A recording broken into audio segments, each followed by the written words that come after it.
She disappeared few minutes to her wedding, but not with another man. Welcome to this channel and kindly subscribe for support and for more videos.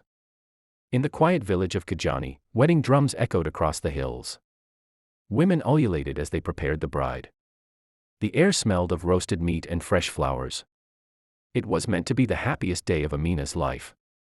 Amina was known for her gentle heart and wisdom. She was about to marry Jabari, the richest young farmer in the region. He owned vast green fields, cattle, and businesses in the nearby town. To the villagers, he was a blessing. But inside her bridal hut, just moments before the ceremony, a folded paper slipped under her door. She picked it up, thinking it was a simple message. It was not. Inside were photocopies of land documents, land belonging to widows in the village. The signatures looked shaky. The thumbprints seemed forced. At the bottom was one document that made her hands tremble. It was her mother's land. A short message read, "Before you marry him, find out how he got his wealth." Outside, the drums continued beating. Her heart pounded. She remembered her mother crying months earlier, saying she had been pressured to sign papers she didn't understand. Jabari had called it a small loan agreement. Suddenly, everything felt wrong.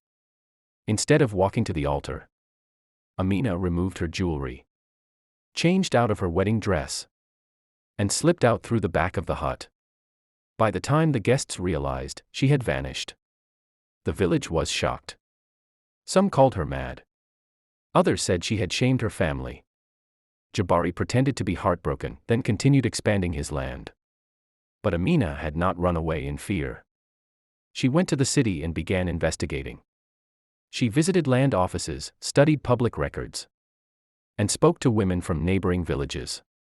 What she discovered broke her heart.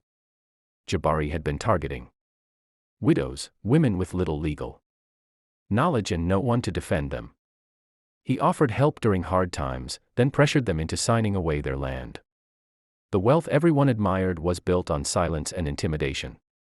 Amina decided silence would no longer protect him.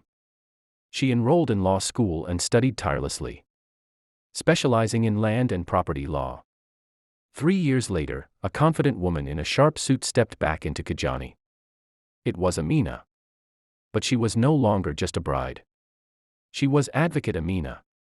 She gathered the widows with official records and proof of fraud. For the first time, they felt heard. When the case went to court, the truth shook the region. The fraudulent transfers were exposed. The stolen lands were returned. Jabari's name, once praised, became a warning. On the same ground where wedding drums once played, the village gathered again. Amina stood tall, not as someone who ran away, but as someone who walked away to fight back.